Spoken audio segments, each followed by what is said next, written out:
Hi, so we're coming here to Motaclan to come and have a look at this 2005 ZS diesel hatch that, as part of the MG Car Club Z register, we've been invited to come and take a look at it, see as part of our Save Our Zs campaign. It's a car that we'd like to take on, be a custodian for, give it some love, and then really promote both the marque, the model and Motaclan. It's a bit of the future for the Z cars, really.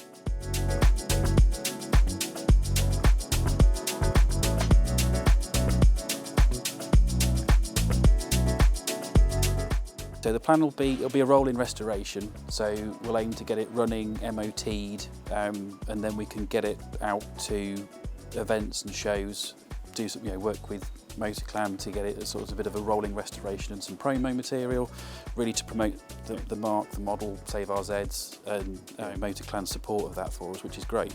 So we'll aim to get it roadworthy and probably quite sympathetic with its restoration. So no intentions, you won't see it at Santa Pod probably anytime soon, but we'll work on it so it's present at shows across the year.